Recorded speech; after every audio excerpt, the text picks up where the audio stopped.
దేవుని నామమునకు మహిమ కలుగును గాక. యేసుక్రీస్తు ప్రభువారి పేరట మీకందరికీ ప్రత్యేకమైనటువంటి వందనాలు తెలియజేస్తున్నాం. దేవుణ్ణి స్తుతించుదాం. హల్లెలూయా, హల్లెలూయా. దేవుణ్ణి స్తుతించుట కొరకు, ఆయన ఆరాధించుట కొరకు పరిశుద్ధ గ్రంథములో నుండి ఒక వాక్య భాగాన్ని మనం చదువుకొని ఆ వాక్య భాగములో నుండి ప్రభువు మనకు తెలియజేయాలనుకుంటున్న విషయాలను మనము గ్రహించటానికి, వినటానికి మనం సిద్ధపడదాం. కీర్తనలు 86వ కీర్తన, కీర్తనల గ్రంథము 86వ కీర్తన, 86వ కీర్తన 13వ చరణము మనము చదువుకుందాం. 86వ కీర్తన 13వ చరణం. ప్రభువా నా దేవా, నా ఎడల నీవు చూపిన కృప అధికమైనది. పాతాళపు అగాధము నుండి నా ప్రాణమును తప్పించి ఉన్నావు. భక్తుడు దేవుణ్ణి స్తుతిస్తూ, దావీదు భక్తుడు దేవుణ్ణి స్తుతిస్తూ, ఆయనను ఆరాధిస్తూ, ఆయనను గణపరుస్తూ చెబుతున్నటువంటి ఒక అద్భుతమైన మాట, ఆ భక్తుని ఎడల ఆయన చూపించినటువంటి మరి కృప ఎంత గొప్పదో దాన్ని ధ్యానం చేస్తూ, దాన్ని జ్ఞాపకం చేస్తూ ప్రభువును స్తుతిస్తున్న అంశం మనం చూస్తున్నాం ఇక్కడ. ఆయన ఏమంటున్నాడంటే, ప్రభువా నా దేవా, నీవు నా ఎడల చూపినటువంటి కృప అధికమైనది అన్నాడు. హల్లెలూయా. దేవుణ్ణి స్తుతిస్తూ చెబుతున్న మాట ఏంటంటే, దేవా నీవు నా ఎడల కృప చూపించావు అనేది ఒక అంశం అయితే, నీవు నా ఎడల చూపించిన కృప ఏదైతే ఉందో అది చాలా అధికమైంది ప్రభువా అంటున్నాడు. అంటే విశేషణంగా దేవుని కృపను బట్టే స్తుతిస్తున్నాడు. అందులో మరి పీక్ స్థాయి అన్నమాట. అంటే మరి ఇంకా లోతైనటువంటి విధానంలో స్తుతిస్తున్నాడు. ఆ కృప ఎంత గొప్పగా దేవుడు అనుగ్రహిస్తున్నాడో దాన్ని బట్టి దేవుణ్ణి స్తుతిస్తున్నాడు. ఏమంటున్నట్టే, నీవు నాడల చూపిన కృప ఏదైతే ఉందో అది అధికమైనటువంటిది ప్రభువా. అంటే అధికమైనటువంటి కృప చూపించావు ప్రభువా అన్నాడు. ఒక్క మాటలో చెప్పాలంటే హల్లెలూయా. నిజంగా మనం ఆ విధంగా దేవుని కార్యాలను మనము గ్రహించినప్పుడు, గుర్తించినప్పుడు దేవుడు మన ఎడల కృప చూపించాడు అనేది మనకు అర్థమవుతుంది. మనం ఇంకాస్త విశేషణంగా లోతుగా మనం ఆలోచన చేస్తే ఆ కృప మన ఎడల అత్యధికంగా ఉన్నది అన్న విషయాన్ని కూడా మనం గ్రహిస్తాం. అయితే మనము ఆ విధంగా ఆలోచించకపోవడాన్ని బట్టి భక్తుని వలె స్తుతించలేకపోతున్నాం, భక్తుల వలె దేవుణ్ణి మనం ఆరాధించలేకపోతున్నాం. మెటుకు మరి భక్తుని యొక్క గ్రహింపు మనం చూస్తున్నాం. అటువంటి గ్రహింపులోకి మనము రావటానికి దేవుడు ఎంత కృప చూపించాడో మనం అర్థం చేసుకోవడానికి ప్రభు ఈ వాక్యాన్ని మన యొద్దకు పంపిస్తున్నాడు అనేది మనం గ్రహించాలి. ఈరోజు మన వర్తమానము మరి అధికమైన కృప చూపించుచున్న దేవుడు లేదా చూపించిన దేవుడు అనేది ఈరోజు మన యొక్క అంశం. అధికమైనటువంటి కృపను మరి మన ఎడల చూపినటువంటి దేవుడు అనేది ఈరోజు మన యొక్క అంశం.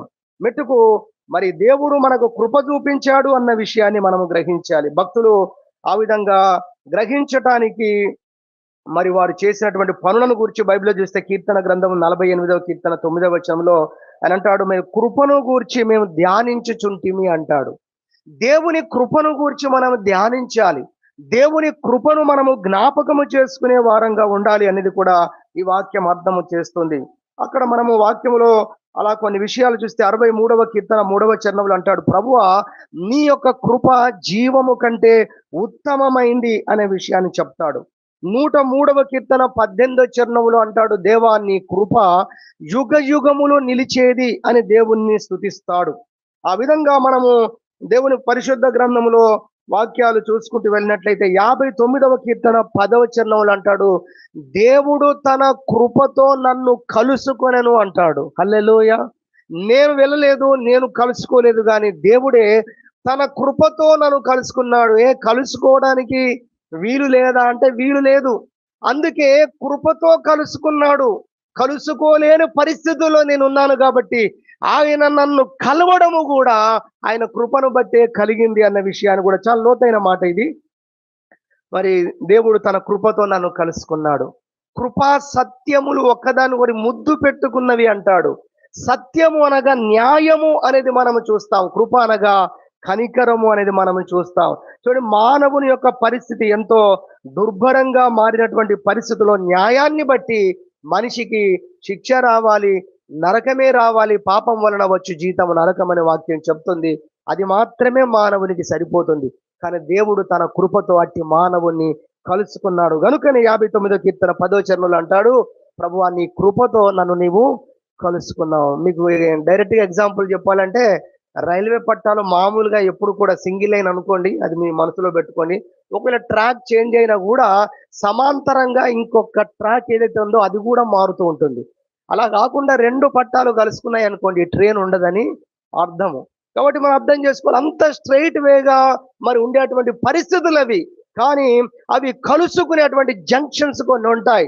మరి ఆ విధముగా ఒక ఏర్పాటు అనేది ఉంటుంది, అది దాన్ని నడిపించడం కొరకు. అలానే మరి దేవుడు మనల్ని కలుసుకునేటువంటి ఒక మార్గాన్ని ఆయన ఏర్పాటు చేశాడు. అందుకే అంటాడు, యేసుక్రీస్తు ద్వారా కృప కలిగెను అంటాడు. హల్లెలూయా. కాబట్టి ఇలా ఒక్కొక్క అంశాన్ని మనం తీసుకుంటే అది లోతైన విషయాలు అందులో ఉంటాయి. ఏది ఏమైనా దేవుని కృపను ధ్యానించినప్పుడు దేవుని విధంగా స్తుతించగలుగుతున్నాడు. నీ కృప జీవము కంటే ఉత్తమం, అనగా ప్రాణము కంటే కూడా ఉత్తమమైంది దేవుని కృప. పోయిన ప్రాణం ఎవరు తీసుకురాగలరండి? ఎవరూ తీసుకురాలేరు. మరి అలాంటిది కృపను ఎవరు తీసుకొస్తారు? అది ఆయన అనుగ్రహిస్తే తప్ప. హల్లెలూయా. జీవము కంటే ఉత్తమమైన కృపను మనకు దేవుడు ఇస్తున్నాడు. మనకు అర్థం కావట్లేదు. ప్రభువా నీ కృప కొరకు స్తోత్రం అనేస్తాం మనం. కానీ ఆ కృప ఎంత గొప్పదంటే అది జీవము కంటే కూడా ఉత్తమమైంది. ఒక వ్యక్తిలో ప్రాణం పోతే మనం తీసుకొని రాలేము. దేవుడు దయదలిస్తే, దేవుడు కృప అనుగ్రహిస్తే, మన ప్రార్థనల ద్వారా దేవుడు అనుగ్రహిస్తే ఆ కార్యం జరుగుతుంది. కానీ సర్వసాధారణంగా ఈ లోకంలో ఎవరు కూడా పోయిన ప్రాణాన్ని తీసుకొని రాలేరు. మరి అలాంటిది అంతకంటే గొప్పదంట కృప. అదేలా తీసుకొస్తాం మనం? అందుకే మనం అర్థం చేసుకోవాలి, నిజంగా ఆయనే నరులందరి ఎడల కనికరపడుతున్నాడు, కృప చూపిస్తున్నాడు అనే విషయాన్ని మనం అర్థం చేసుకోవాలి. అయితే ఆ కృపను మన ఎడల అధికముగా చూపించడం అనేది కూడా చాలా ఆశ్చర్యకరమైనటువంటి విషయం. అది ఆయన వైపుగా ఉన్నటువంటి ఒక విషయాన్ని కూడా మనం అర్థం చేసుకోవాలి. రెండవది, కొంతమంది దేవుడు అనుగ్రహించిన కృపను సద్వినియోగం చేసుకోవడం ద్వారా మరింత కృపను సంపాదించుకున్న వారు బైబిల్లో మనకు కనబడతారు. హల్లెలూయా. ఇచ్చిన కృపను సద్వినియోగం చేసుకున్న వారికి మరింత కృప ఇవ్వబడింది. అది మనము వాక్యములో చూసినట్లయితే ఆ విషయాలు మనకు అర్థమైతే చివరిలో ప్రకటనలో చెప్తాడు, పరిశుద్ధుడు ఇంకను పరిశుద్ధునిగానే ఉండనిమని చెప్పే మాట ఒకటి. అదే విధముగా మరి తలాంతులు ఇచ్చినప్పుడు ఉపయోగించుకున్న వానికి మరి ఎక్కువగా అతనికి ఆశీర్వాదాలు ఇవ్వడం కానీ, రాజ్యాలు ఇవ్వడం కానీ అక్కడ యజమాని చేసినట్టుగా కనబడుతుంది. పాతి పెట్టినటువంటి వ్యక్తి విషయంలో, ఆ మీనా విషయంలో అతని యొద్ద నుండి తీసివేయబడుతుందని చెప్పడం కూడా మనం బైబిల్లో చూస్తాం. అప్పుడు అంటాడు, కలిగిన వానికే ఎక్కువగా ఇయ్యబడును అంటాడు. అనగా ఎవరైతే వర్క్ చేస్తున్నారో, ప్రయాసపడుతున్నారో వారికే మరిన్ని అవకాశాలు ఇవ్వబడతాయి. ఎందుకంటే ఇచ్చిన కృపను వారు సద్వినియోగం చేసుకున్నారు గనక అనేటువంటి సబ్జెక్టు కూడా దేవుని పరిశుద్ధ గ్రంథములో మనకు కనబడుతుంది. అదే విధముగా మరి పొలములో పని చేయడానికి వచ్చిన వ్యక్తి విషయం మనం చూస్తే, ఆ వ్యక్తుల విషయాలు చూస్తే ఉదయం 6 గంటలకు, 9 గంటలకు, 3 గంటలకు, తర్వాత చివరిలో 5 గంటలకు కూడా ఒక ఆయన వస్తాడు. కానీ ఆ రోజంతా కూలి ఏంటంటే ఒక దేనారం ఇవ్వడమే, మరి ఒక రూపాయి ఇవ్వడమే మనం అర్థం చేసుకుందాం. అయితే గంట ముందు వచ్చిన వాడికి కూడా రోజంతా పని చేస్తే ఎంత ఇవ్వాలో అంత ఇవ్వడాన్ని మనం చూస్తాం. మిగతా వారందరూ సనుక్కుంటారు, అదేంటి మేము పొద్దంతా ప్రయాసపడితే మాకు అదే జీతం కట్టించారు, మరి గంట ముందు వచ్చిన వాడు కూడా అదే ఇచ్చాడు అన్నప్పుడు యజమాని ఆ విషయం ఎరిగి అంటాడు, నేను మీకు ఇస్తానన్నది మీ చేతుల్లో పెట్టానా? ఓకే, పెట్టేశారు, చెల్లుబాటు అయిపోయింది కదా, మీరు ఇంటికి వెళ్ళిపోవచ్చు. అది కాదు మా బాధ, గంట ముందు వచ్చిన వాడికి ఎందుకు ఇచ్చావు అని అడిగారు. అప్పుడు ఆయన చెప్పాడు, ఏమన్నాడంటే, మరి అది నా సొమ్ముతో నేను నా ఇష్టం వచ్చినట్టుగా నేను ఎవరికైనా ఇవ్వచ్చు కదా అని అంటూ, మరి అతని ఎడల నేను దయ చూపించాను, కృప చూపించాను, అది మీకు కడుపు మంటగా ఉందని కూడా చెప్పినట్టుగా దేవుని పరిశుద్ధ గ్రంథంలో చూస్తాం. అనగా ఎందుకు నిజంగా మరి ఆ యజమాని చేశాడు? ఆ యజమాని అలా చేయడంలో యజమానికి ఏమైనా పక్షపాతం ఉందా? ఆ యజమాని అత్యధికమైన కృప చూపించడంలో ఆ యజమాను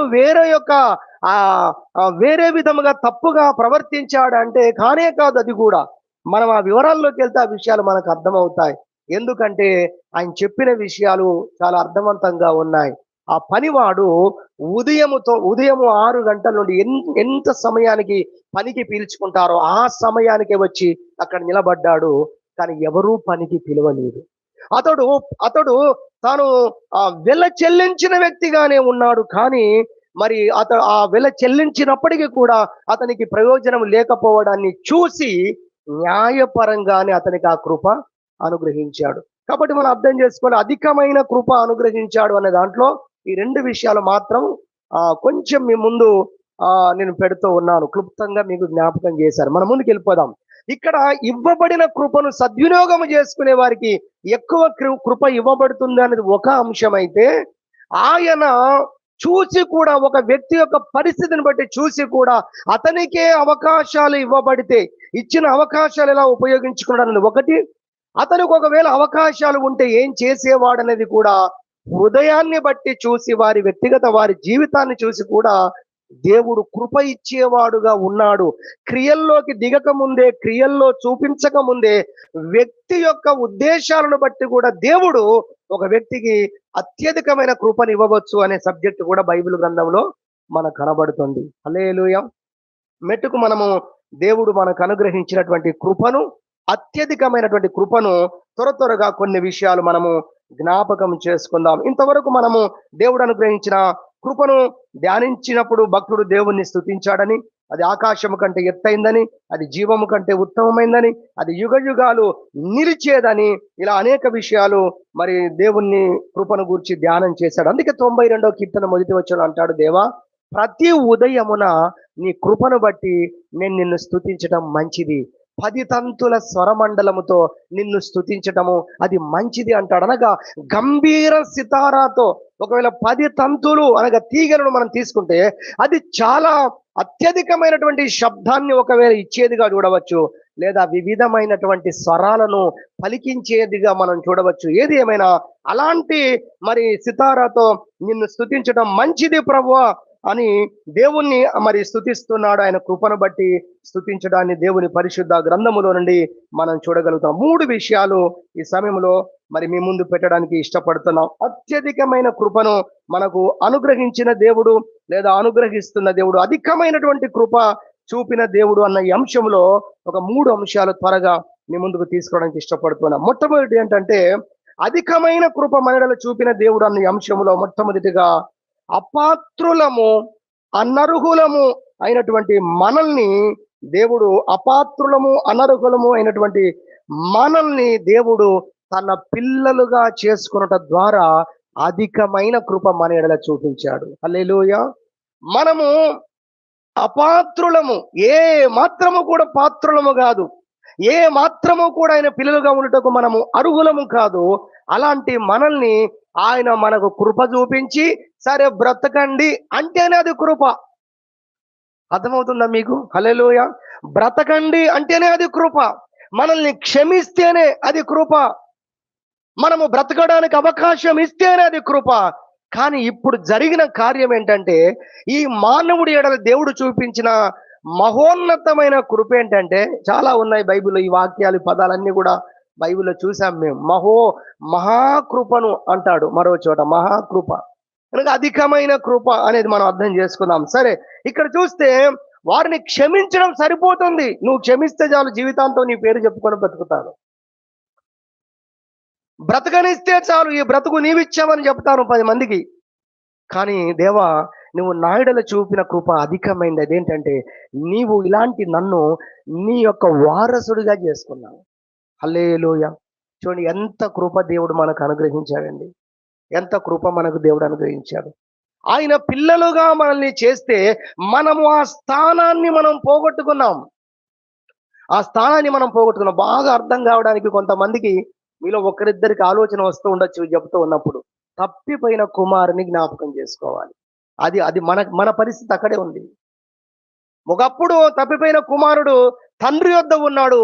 చాలా అద్భుతమైనటువంటి తండ్రికి తగ్గ స్థానము, తండ్రికి తగ్గ బట్టలు, తండ్రికి తగ్గ ఆ విలువలు కలిగి అతడు ఉన్నాడు. కానీ అక్కడి నుంచి ఎప్పుడైతే వెళ్ళిపోయాడో అంతా పోగొట్టుకున్నాడు. ఇప్పుడు జ్ఞానోదయం కలిగింది, తిరిగి ఇంటికి వచ్చాడు. ఇంటికి వచ్చిన పరిస్థితుల్లో ఆయన చెబుతున్న మాట, తండ్రి నేను నీకు విరోధంగా పాపం చేశాను, పరలోకానికి విరోధంగా పాపం చేశాను. ఈ మాట చెప్పినప్పుడల్లా ఇది చెప్పాలనిపిస్తుంది. పాపము చేయు ప్రతివాడు ఒక వ్యక్తికే, సహోదరునికే వ్యతిరేకంగా నిలబడుట లేదు కానీ పరలోకానికి వ్యతిరేకంగా నిలబడుతున్నాడు. ఇది గుర్తుపెట్టుకోవాలి. ఆయన చెప్పిన మాటలు ఇది మనకుంది. తండ్రి నేను నీకు విరోధంగా, అదే సమయంలో పరలోకమునకు విరోధంగా నేను పాపము చేసేది అన్నాడు. ఎందుకంటే దేవుడు న్యాయవంతుడు, దేవుడు నీతిమంతుడు. పాపము చేయువాడు ఇప్పుడు దేవునికి వ్యతిరేకంగా నిలబడుతున్నాడు అనేది మనం అర్థం చేసుకోవాలి. సరే, ఆయన అన్నాడు, అయితే ఇలాంటి స్థితులకు వెళ్ళిపోయాను, ఇలాంటి పనులు చేశాను కాబట్టి తండ్రి నేను నీ కుమారుడిని అనిపించుకున్నటకు యోగ్యుని కాదు అన్నాడు. మరి నువ్వు నాకు ఎలాంటి కృప అనుగ్రహించాలని కోరుకుంటున్నాను అని చెప్పేశాడు. ఏమన్నాడు? నీ కూలి వాళ్ళలో ఒకరిగా పెట్టుకుంటే అదే నాకు మహా భాగ్యం. అది నీవు నాయడలో చూపించే కృప. మీకు అందరికీ ఈ సందర్భం తెలుసు కాబట్టి బాగా అర్థమవుతుంది అనుకుంటున్నాను నేను. హల్లెలూయా. నీవు నన్ను కూలివానిగా పెట్టుకుంటే నీవు నన్ను అప్పటికీ నువ్వు కనికరించిన వాడవే, అప్పటికీ నువ్వు నాయడలో దయ చూపిన వాడవే అవుతావు నన్ను మొత్తానికి. ఎందుకంటే ఆయన ఏ పరిస్థితిలో వచ్చాడు మీరు చూడండి. ఆయన ఏ పరిస్థితిలో వచ్చాడు? తినడానికి కూడా తిండి లేని పరిస్థితిలో ఉన్నాడు. భయంకరమైన కరువులో ఆఖరికి పందుల పొట్టు తింటే నైనా బాగుండు, అలాగైనా ఆసర ఉండేదేమో, నాకు ప్రాణము నిలిచేదేమో పొట్టు ద్వారానైనా అన్నంత కడు దీనమైన స్థితిలో నుండి వచ్చిన వ్యక్తి ఏం కోరుకుంటాడు చెప్పండి? ఏం కోరుకుంటాడు? హల్లెలూయా. 3 రోజుల నుంచి అన్నం లేదు. ఓ వ్యక్తికి 3 రోజుల నుంచి అన్నం లేదు. మన దగ్గర అడుక్కోవడానికి వచ్చాడు. ఆయన ఏం ఆశిస్తాడు చెప్పండి? ఏం ఆశిస్తాడు? దమ్ బిర్యానీ పెట్టిస్తాడు, పెట్టించాలి. వచ్చి ఒక దమ్ బిర్యానీ ప్యాకెట్ కొనుక్కుంటాను ఇస్తారని అడుగుతాడా? అయ్యా ఆకలేస్తుంది, ఒక 10 రూపాయలు ఇవ్వండి అంటే కదా, 10 రూపాయలు ఇవ్వండి. ఆయన స్థితిలో నుండి మనం అర్థం చేసుకుందాం. ఆయన ఆశించేది ఏంటంటే, నువ్వు నన్ను మరలా క్షమించి మరలా చేర్చుకున్నావు అనుకో, నీ పేరు చెప్పుకొని బ్రతుకుతానయ్యా నేను. మా తండ్రి ఎంత గొప్పోడు అని నేను జీవితాంతం గుర్తుపెట్టుకుంటాను. నన్ను చేర్చుకుంటే చాలు. అది కూడా ఇక్కడ నీ కూలి వాళ్ళలో ఒకనిగా చేర్చుకుంటే చాలు. నా పరిస్థితి ఏంటంటే నేను అక్కడికే సరిపోతాను. నేను అక్కడికే సరిపోతాను. కానీ తండ్రి చూపించిన కృప ఎంత గొప్పది. ఎవరు రాలా నీకు చెప్పింది అసలు అన్నట్టుగా, ఎందుకు అలాంటి ఆలోచనలు ఆలోచిస్తున్నావు అన్నట్టుగా వీడు శుభ్రంగా వీడిని స్నానం చేపించి, మామూలు బట్టలు కాదు, నా లెవెల్కు తగ్గట్టుగా ఉండే దుస్తులను, ప్రశస్తమైన వస్త్రాలను తెచ్చి ధరింపజేయండి. నేను అనుకుంటాను, మీరు ఆలోచించండి, మీకు కూడా అర్థమవుతుంది. అతని వేరే బట్టలు ఇస్తారేమంట, ప్రశస్త వస్త్రాలు తీసుకొని వచ్చి ఇవి ధరించి మనం పెడుతున్నప్పుడు ఎంత కన్నీళ్ళ పర్యంతమై ఉంటాడు. అడుగడుగున ప్రతి స్టెప్పులో తండ్రి తండ్రి దీనికి నేను పాత్రులను కాదయ్యా. అదే మన అంశం. అపాత్రులమైన మన ఎడల, అనర్హులమైన మన ఎడల ఆయన చూపించిన కృపను ఒకసారి చూద్దాం. ఎంత వైభవం! పరలోకాన్ని దించాడండి మన జీవితంలో. హల్లెలూయా. రక్షణతో మనల్ని అలంకరించాడు. రక్షణను వస్త్రముతో మనల్ని దేవుడు అలంకరించాడు. పరలోక వారసులుగా చేశాడు. ఎఫెసీ పత్రికలో ఎలాంటి మాట చెప్పాడంటే, అసలు అంతకుముందు ఒకసారి ఆ విషయాన్ని నీకు బోధించడం జరిగింది, కానీ ఎంతమందికి మనసులో ఉందో తెలియదు. ఎఫెసీలకు రాసిన పత్రిక 2వ అధ్యాయములో ఆ విషయాలు చెప్తాడు. 7వ వచనంలో, క్రీస్తు యేసునందు మనలను ఆయనతో కూడా లేపి, 2:7 చదువుతున్నాను ఎఫెసీ. ఒక్క చిన్నగా మా జ్ఞాపకం చేసుకోండి అంతే. క్రీస్తు యేసునందు మనలను ఆయనతో కూడా లేపి, 2:1 పాపముల చేతను అపరాధముల చేతను చచ్చిన వారమై ఉండగా ఆయనతో కూడా లేపి అన్నదాన్ని ఇక్కడ మళ్ళీ చెప్తున్నాడు 7వ వచనంలో. ఆయనతో కూడా లేపి పరలోకమందు ఆయనతో కూడా, చదువుతారా తర్వాత మాట ఏముందో? కూర్చోబెడతాడు అనలేదండి. అదే మీకు అర్థం కావట్లేదు అసలు. మిమ్మల్ని కూర్చోబెట్టేశాడు. హల్లెలూయా. పాపముల చేత అపరాధముల చేత చచ్చిన మిమ్మల్ని, పడి ఉన్న మిమ్మల్ని ఏం చేశాడో తెలుసా? మీ జీవితాన్ని ఎలా మార్చాడో తెలుసా? మీకు ఎంత కృప ఇచ్చాడో తెలుసా? ఆత్మ లోకములో మీకు ఏం జరిగిందో తెలుసా? మిమ్మల్ని ఆల్రెడీ పరలోకంలో కూర్చోబెట్టేశాడు అన్నాడు. ఆ స్థానానికి మిమ్మల్ని ఎంపిక చేసేశాడు. ఇప్పుడు చెప్పండి, ఎంత కృప అనుగ్రహించామని చెప్తే సరిపోతుందా? ప్రభువా నువ్వు మాడిలో చూపిన కృప, చెప్పండి అందరూ ఒకసారి, ఏంటది? అధికమైంది నాయన. మేము ఊహించలేంది ప్రభువా, నేను అనుకోలేంది ప్రభువా, నేను తలంచలేంది ప్రభువా. అందుకే భక్తుడు దేవుని స్తుతిస్తూ అంటున్నారు. చాలా మంది భక్తులు ఆ విధంగా దేవుని స్తుతించారు. దేవా నువ్వు మాడిలో చూపిన కృప అధికమైంది. 86వ కీర్తన 13వ చరణంలో భక్తుడు ఇవన్నీ ఆలోచించే, ఇలాంటివి ఆలోచించే ఆయన దేవుని స్తుతిస్తున్నాడు. ఇంతెందుకు అక్కడ కూడా అలాంటి పదమే, అలాంటి విషయాన్ని అర్థం వచ్చే మాటలే చెప్పాడు. మళ్ళీ మన టైటిల్ వాక్యం దగ్గరికి మనం ఒక్కసారి వస్తే 86:13 ఏం చెప్పాడో చూడండి. ప్రభువా నా దేవా, నా ఎడల నీవు చూపిన కృప అధికమైనదని చెప్పి ఏమన్నాడు? పాతాళపు అగాధము నుండి నా ప్రాణమును తప్పించి ఉన్నావు. అక్కడికి వెళ్ళిపోయాడండి, మొదటికి వెళ్ళిపోయాడండి. నరకము నుండి నన్ను తప్పించావు, పాతాళము నుండి నన్ను తప్పించావు ప్రభువా. ఇది నువ్వు నా ఎడల చూపిన అధికమైన కృప. వాడి రక్షణను జ్ఞాపకం చేసుకో. చిత్రమా మనకు దేవుడు మనలో చూపిన కృప మహాకృప అనే విషయాన్ని మనం అర్థం చేసుకోవాలి. కాబట్టి ఆ విధంగా తప్పిపోయిన కుమారుని జీవితంలో ఉండి మన జీవితాన్ని అర్థం చేసుకోవడానికి ఆ ఉదాహరణ మనకు బాగా సరిపోతుంది. తిమోతికి రాసిన పత్రిక, పౌలు జీవితంలో ఒక ఎగ్జాంపుల్ చూద్దాం. పౌలు గారి జీవితంలో ఎగ్జాంపుల్ చూద్దాం. తిమోతికి రాసినటువంటి పత్రిక మనం చూసినట్టయితే మొదటి తిమోతి పత్రిక, లేదా తిమోతికి రాసిన మొదటి పత్రిక, మొదటి అధ్యాయము మనం చూడగలిగితే అక్కడ అద్భుతమైన కొన్ని వాక్యాలు మనకు కనబడతాయి. 12వ వచనం చూడండి.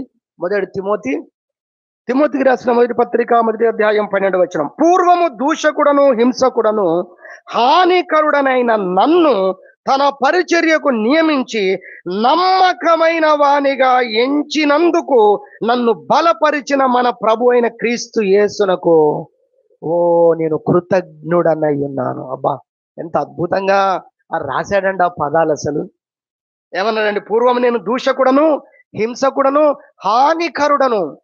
ఏం దూషించావయ్యా? ఎవరికి హాని చేశావయ్యా అంటే, ఎవరికి హాని చేశాడో, ఏ దేవునికి హాని చేశాడో, ఏ దేవునికి వ్యతిరేకంగా నిలబడ్డాడో ఆ దేవుడే తన పరిచర్య చేయడానికి ఎన్నుకున్నాడట. ఇదేమైనా అర్థమవుతుంది అసలు మనకు? ఇది అర్థమయ్యే కృపణ అసలు? మామూలుగా చెప్పాలంటే అసలు ఎలా సంభవిస్తుంది? ఇది ఎలా జరుగుతుంది? ఇది అసలు క్రీస్తును నమ్మిన వారందరినీ, స్త్రీలని పురుషులను చూడక అరెస్టుల మీద అరెస్టులు చేపిస్తూ సంఘాన్ని నాశనము చేస్తున్నటువంటి ఒక వ్యక్తిగా ఆ దినాల్లో ఉన్నాడు సౌలు అనేటువంటి ఒక వ్యక్తి. అలాంటి వ్యక్తిని దేవుడు ఎలా మార్చాడు అంటే, ఏంటండి దేవుడు ఎలా మార్చాడు అంటే, ఆయన పరిచర్య చేసేవాడుగా, దేన్ని కూల్చాలని ప్రయత్నం చేశాడో దాన్ని మరి అధికముగా కట్టేవాడిగా దేవుడు ఈయననే ఎన్నుకున్నాడండి. హల్లెలూయా. అంత అద్భుతంగా దేవుడు మార్చేశాడు పౌలు. అందుకే ఆయన చెప్తాడు చూడండి, ఇక్కడ చూడండి 16వ వచనం, మొదటి అధ్యాయం 16. ఆయనను నిత్య జీవము నిమిత్తము తనను విశ్వసించబోవు వారికి నేను మాదిరిగా ఉండులాగునా. ఇది ఎంత పెద్ద మాట చూడండి. నన్ను మోడలుగా చేసేసాడు అంటున్నాడు. ఎవరిని? ఈ సంఘాన్ని, తన సంఘాన్ని నాశనము చేసిన వ్యక్తిని దేవుడు ఎంత కృప చూపించి ఎంతగానో మార్చేశాడంటే, అట్టి జనం ఎవరిని హింసించాడో ఆ జనాలందరి ముందు కూడా ఉంటే ఇలా ఉండాలయ్యా అనేటువంటి నెంబర్ 1 పొజిషన్లోకి ఈ వ్యక్తిని దేవుడు తీసుకొని రాగా నిజంగా అంటున్నాడు, నేను ఆయనకి ఎల్లప్పుడూ ఎప్పటికీ నేను కృతజ్ఞుడను. హల్లెలూయా. ఇంకా చూడండి చాలా అద్భుతమైన విషయాలు ఉన్నాయి. నేను మాదిరిగా ఉండులాగున యేసుక్రీస్తు తన పూర్వమైన దీర్ఘశాంతమును ఆ ప్రధాన పాపినైన నాయందు కనపరుచున్నట్లు నేను కనికరింపబడి తిని, కృప నొంది తిని. చూసారా ఎక్కడ ముగించాడు? ఏ మాటతో ముగించాడు ఆయన? ప్రధాన పాపిని నేను. మొదటి కొరింథీ పత్రిక 11:1లోకి వెళ్ళాలి. నేను క్రీస్తును పోలి నడుచుకొనుచున్న ప్రకారం మీరు నన్ను పోలి నడుచుకొనడి. సంఘానికి మాదిరిగా ఉండే స్థానములో మరి నిలబెట్టాడు దేవుడు అపోస్తలుడైన పౌలును. ఈయన కూడా అంటాడు ఇక్కడ కూడా 16వ వచనంలో, విశ్వసించబోయే వారందరికీ కూడా నేను మాదిరిగా ఉండునట్లుగా అంత కనికరించాడు దేవుడు నన్ను. ఇప్పుడు చెప్పండి, ఇదేం కృప? ఇది అధికమైన కృప. హల్లెలూయా. నిజముగా అందుకే అపాత్రులమైన వారిని ఎంతో కొంత కృప చూపిస్తే సరిపోతుంది. కానీ ఆయన చూపించిన కృప, ఇప్పుడు చూపించిన కృప అది సామాన్యమైనది కాదు, ఎంతో కొంత కాదు, అధికమైనటువంటి కృప దేవుడు అనుగ్రహించాడనే విషయాన్ని మనం చూస్తాం. దావీదు కూడా, దేవుడు తనను ఎన్నుకున్నటువంటి పరిస్థితుల్లో దావీదు కూడా మరి ఆయన దేవుణ్ణి స్తుతిస్తూ పలికిన మాటలు సమూయేలు గ్రంథం 2వ సమూయేలు 7వ అధ్యాయం 18వ వచనం అంటాడు, ఇంతగా నన్ను హెచ్చించుటకు నేను ఎంతటి వాడను, నా కుటుంబం ఏ పాటిది ప్రభు అంటాడు. హల్లెలూయా. నన్ను నువ్వు ఇంతగా హెచ్చించావు, నన్ను, నా కుమారుణ్ణి నీకు మందిరము కట్టడానికి కూడా నువ్వు నన్ను కనికరిస్తున్నావు, నా కుమారుణ్ణి కనికరిస్తున్నావు.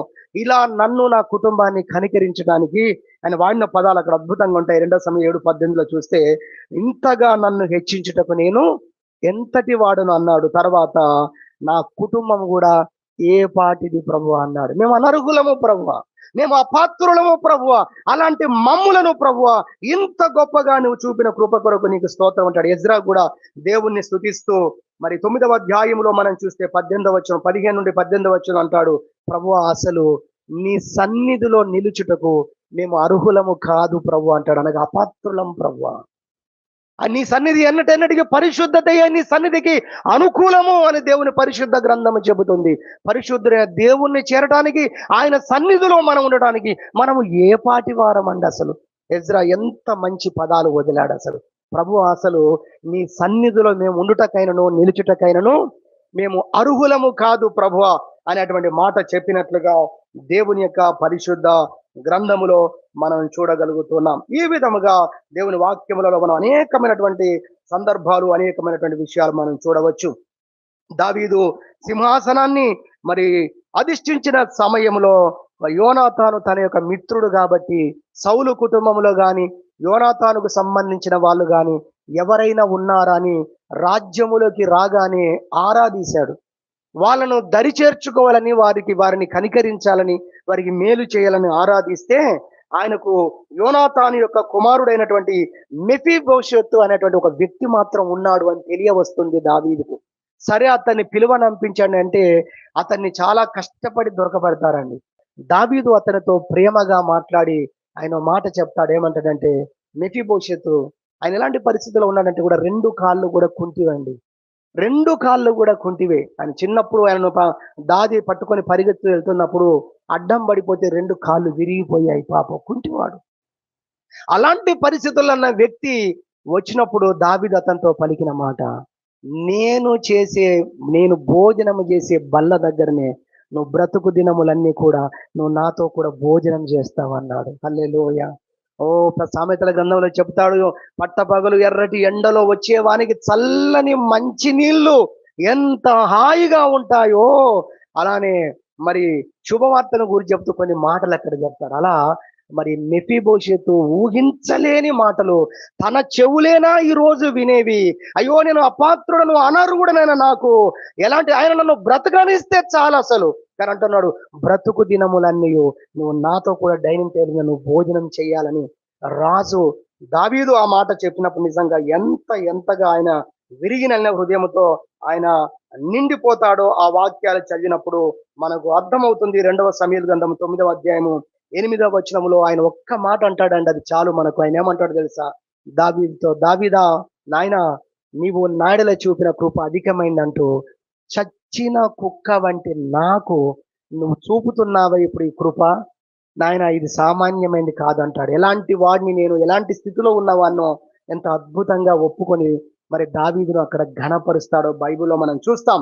కాబట్టి మన జీవితాల్లో కూడా అలాంటి స్థితిగతుల్లో ఉన్న మనల్ని మన యెడల దేవుడు చూపించిన కృప అంత అధికమైంది, అంత ఉన్నతమైంది అన్న విషయాన్ని మనం జ్ఞాపకం చేసుకొని మనం దేవుణ్ణి స్తుతించాలి, దేవుణ్ణి మనం ఆరాధించాలి అని దేవుని యొక్క వాక్యాలను చూస్తున్నాం. రెండవది చూసినట్టయితే, అసమర్థులమైనటువంటి మనల్ని సమర్థులుగా మాత్రమే కాదు కానీ అసమానమైన వ్యక్తులుగా మనల్ని మార్చింది ఆ అధికమైన కృప. హల్లెలూయా. అసమర్థులమైన మనల్ని సమర్థులుగా మాత్రమే కాదు, అసమానమైన వ్యక్తులుగా చేసింది దేవుని యొక్క కృప. మనం అర్థం చేసుకోవాలి. నిజంగా మన జీవితాల్లో దేవుడు మనల్ని బలపరిస్తే ఎంతవరకు బలపరిచాలి? వ్యక్తిగతంగా మనం కూర్చొని ఆలోచన చేద్దాం.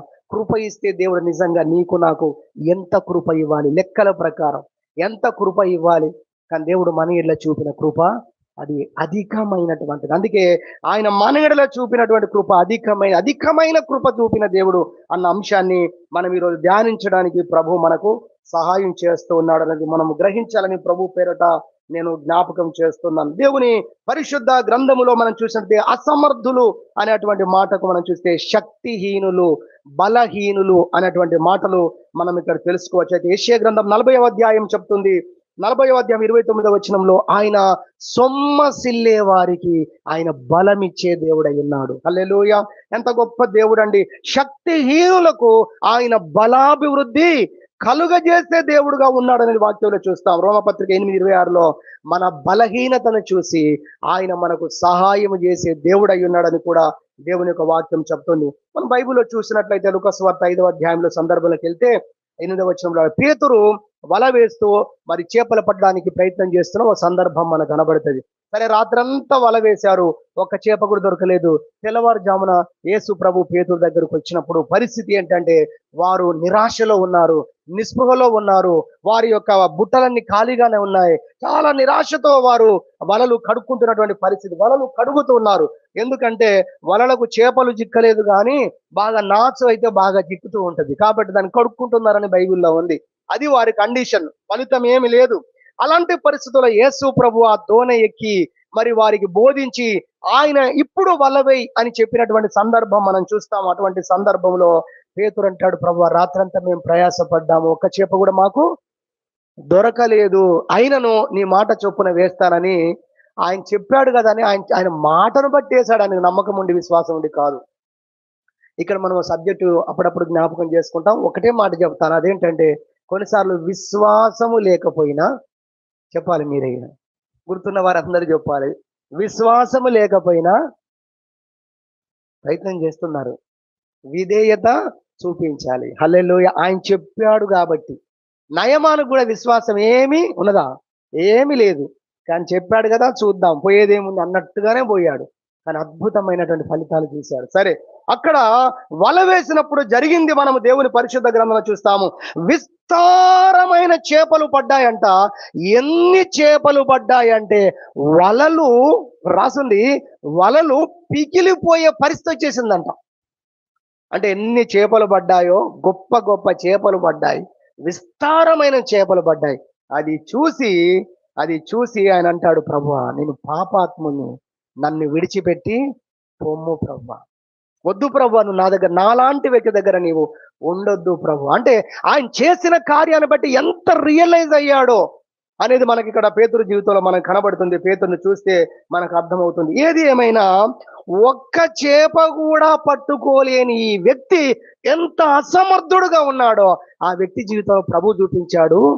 నువ్వు నా మాట వింటే గనక నువ్వు సమర్థుడవు మాత్రమే కాదు, నీ జీవితములో ఎన్నడూ చూడని కార్యాలు నువ్వు చూస్తావు. ఇక్కడ రాసింది, వాళ్ళు విస్మయం పొందిరి.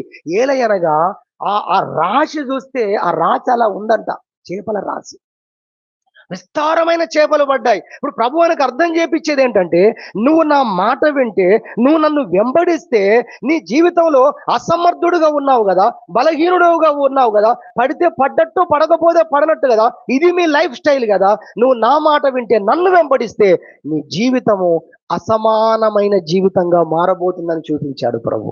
హల్లెలూయా!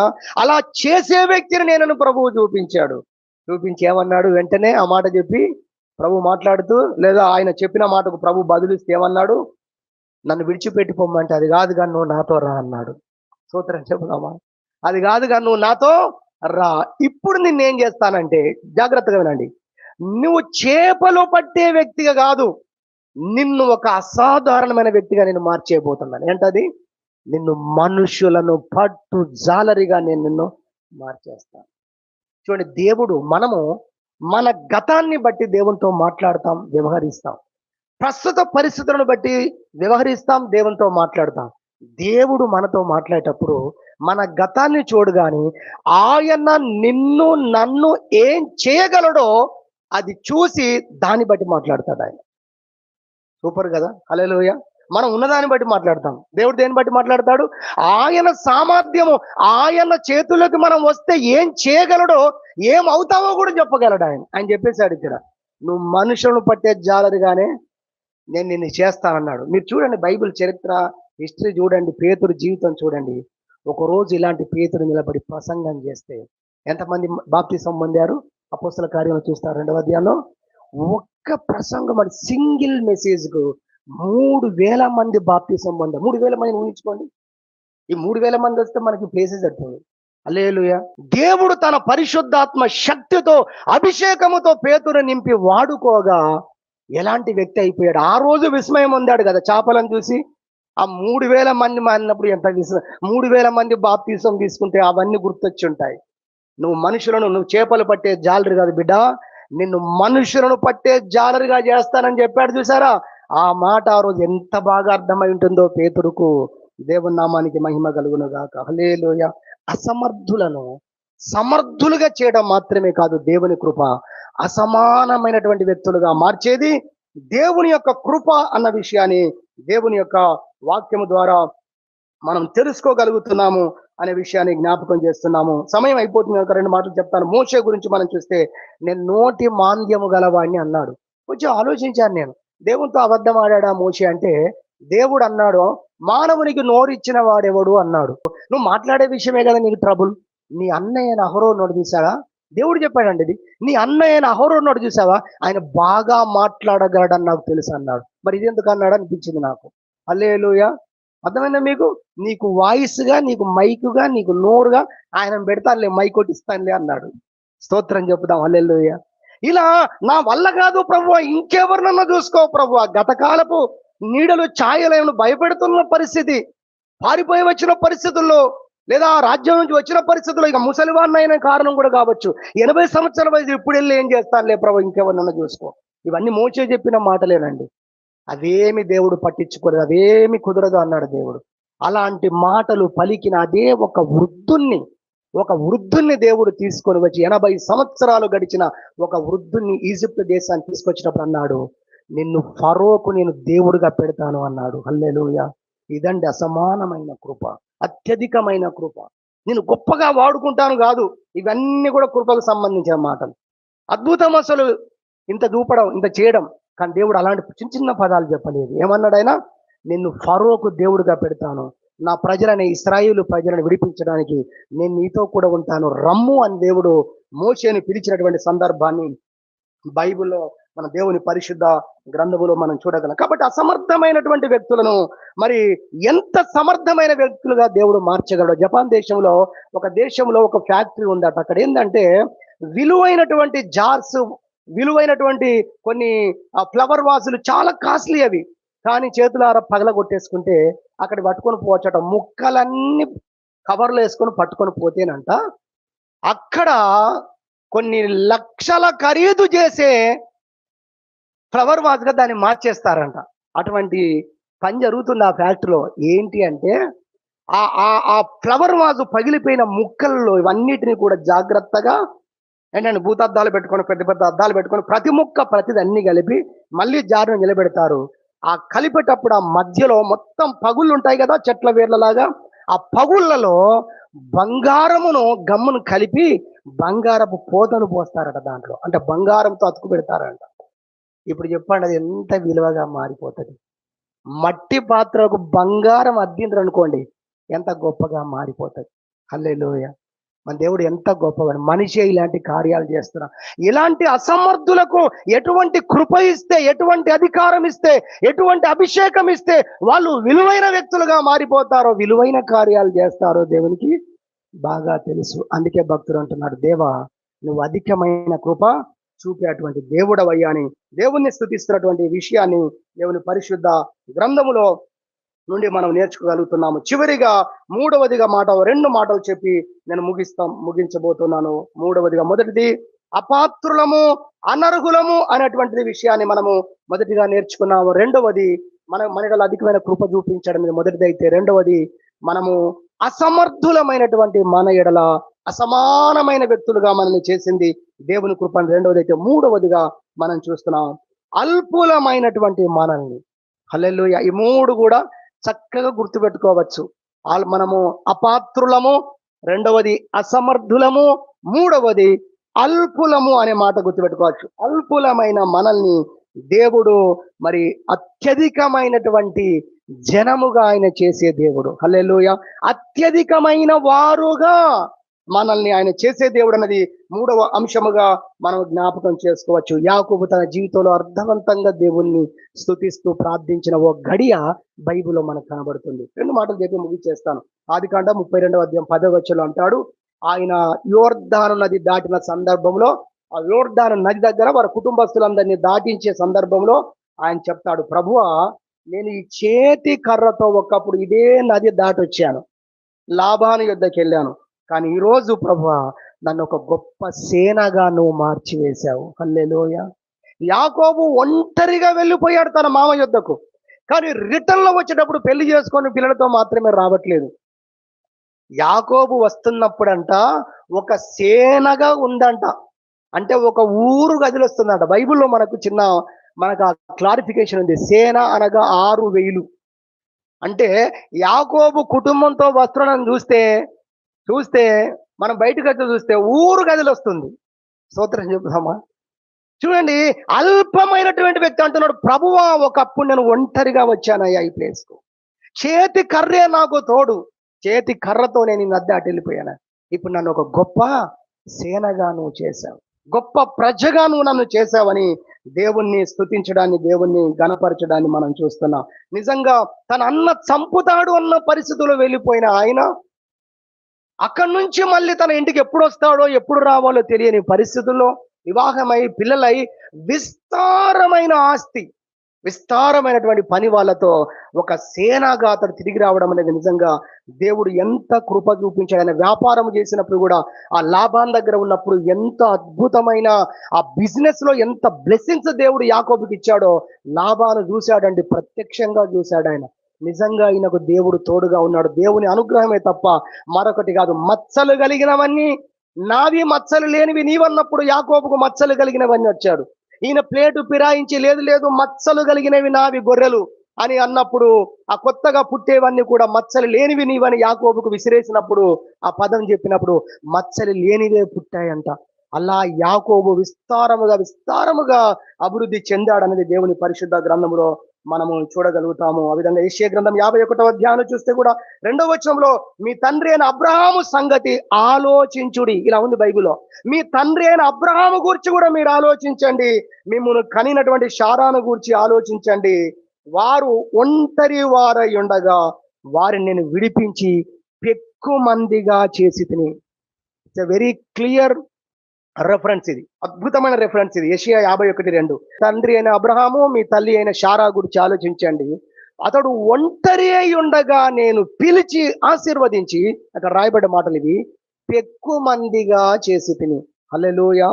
ఎంత గొప్ప దేవుడు! అల్పమైనటువంటి ప్రజలను, అల్పమైనటువంటి వ్యక్తులను దేవుడు అత్యధికమైన వ్యక్తులుగా ఆశీర్వదించే దేవుడు. అంతేకాదు, ఇంకొక కోణం ఒకటే మాట చెప్తాను, అదేంటంటే అల్పమైన వ్యక్తులే కావచ్చు, కానీ అత్యధికమైనటువంటి మరి కార్యాలను చేయగలిగే వ్యక్తులుగా కూడా దేవుడు మార్చిన సందర్భాలు బైబిల్లో మనకు కనబడతాయి. 300 మందితో గిద్యోను వెళ్ళి ఇసుక పోస్తే రాలనంత శత్రువులను తరిమి కొట్టగలిగాడండి. హల్లెలూయా. దానికి బైబిల్ ఒక మంచి మాట చెప్పేశాడు. ఏమన్నాడు? మీలో ఒంటరి అయిన వాడు 1000 మంది అవును అన్నాడు. హల్లెలూయా. నిజంగా దేవుడు తన పిల్లల్ని ఎలా ఆశీర్వదిస్తాడో, ఎలా గొప్ప చేస్తాడో ఈ వాక్యాలు మనకెంతగానో సహాయపడుతున్నాయి. గిద్యోను అంటాడు, ప్రభువా నేను ఎలా వెళ్ళేది, ఎలా జయించేది, అంత గొప్ప సైన్యం కదంటే ప్రభు ఏమంటాడు తెలుసా? సింగిల్ మనిషిని హతము చేసినట్టుగా నీ శత్రువులను హతము చేస్తావన్నాడు. చూడండి, వీళ్ళను విస్తరింపజేయడం మాత్రమే కాదు, ఉన్న కొద్ది మందిని కూడా విస్తారమైనటువంటి కార్యాలు చేసే వ్యక్తులుగా మార్చిన సందర్భము గిద్యోను సందర్భం చూస్తే మనకు దేవుని యొక్క పరిశుద్ధ గ్రంథములో మనకు కనబడుతుంది. ద్వితీయోపదేశ కాండం 7:7 అంటాడు 7వ వచనంలో, మీరు లెక్కకు తక్కువైన జనమే కదా ఒకప్పుడు, ఐగుప్తుకు వచ్చినప్పుడు 70 మంది మనుషులే కదా మీరు, కానీ ఈరోజు మిమ్మల్ని నేను దేశముగా చేశాను, ఆకాశ నక్షత్రాల వలె దేవుడు చేశాడు కదా అనేటువంటి వాక్యాలు కూడా ద్వితీయోపదేశ కాండం 7వ అధ్యాయం 7వ వచనం చూస్తే కూడా మనకు అర్థం అవుతుంది. కాబట్టి ఈ వాక్యాలన్నీ మనకు అర్థం చేయించే మాట ఏంటంటే, అల్పులైనటువంటి మనల్ని దేవుడు అత్యధికంగా విస్తరింపజేసే అటువంటి దేవుడు. ఆయన అబ్రహాంతో చెప్పిన మాట, ఆకాశ నక్షత్రం వలె నీ సంతానం ఉండును అని. ఇప్పటికీ ఆ మాట నెరవేరింది, నెరవేరి ఉన్నది. ప్రపంచవ్యాప్తంగా మీరు గూగుల్ని అడగండి, జెమినీని అడగండి, ఇంకా దేన్నైనా సెర్చింగ్ ఇంజన్లు ఉంటే వాటన్నిటిని అడగండి. ప్రపంచవ్యాప్తంగా యూదులు లేదా యెహోవా భక్తులు, యెహోవా పిల్లలు, క్రైస్తవులందరినీ కలిపితేనే ప్రపంచవ్యాప్తంగా అత్యధిక మెజారిటీ ఉన్న ప్రజలు వాళ్ళే. స్తోత్రం చెప్పుదామా? హల్లెలూయ. ఆయన మాటను ఆయన నెరవేర్చాడన్న విషయాన్ని ప్రభు పేరట మేము జ్ఞాపకం చేస్తున్నాము. ఈరోజు సంఘము ద్వారా దేవుడు ఇంకా అనేకమైన కార్యాలు చేయబోతున్నాడు. కాబట్టి 3 అంశాలు దేవుడు పరిశుద్ధ గ్రంథం నుంచి మనం నేర్చుకున్నాం. దేవా, నువ్వు మాయడల చూపినటువంటి కృప సామాన్యమైనది కాదు, అత్యధికమైన కృప చూపావు. కాబట్టి అధికమైన కృప చూపిన దేవుడు అన్న ఈ అంశంలో 3 అంశాలు: అపాత్రులమైన మనల్ని, అనర్హులమైన మనల్ని, ఓ కూలి వాళ్ళలో ఒకనిగానైనా నన్ను పెట్టుకుంటే చాలు అనే స్థితిలో ఉన్న మనల్ని ఆయన కుమారులుగా చేసుకున్నటువంటి ఆ యొక్క ఉదాంతాన్ని మనం జ్ఞాపకం చేసుకున్న దాన్ని బట్టి స్థుతించాలని. రెండవదిగా, అసమర్థులమైన మన యెడల దేవుడు చూపించిన కృప మరి సమర్థులుగా చేయడం కాదు, అసమానమైన వ్యక్తులుగా మనల్ని మార్చినటువంటి విషయాన్ని మనం జ్ఞాపకం చేసుకున్నాం. అది రెండవది. మూడవదిగా, అల్పులైనటువంటి మనల్ని, అబ్రహాము ఒంటరిగా ఉన్న అబ్రహాముని ఏ విధంగా దీవించాడో ఆ విధంగా మనం దీవించడం దేవుని వాక్యములో మనం నేర్చుకున్నాము. దేవుడి వాక్యమును మనందరి నిమిత్తమై దీవించును గాక. ప్రార్థన చేసుకుందాం.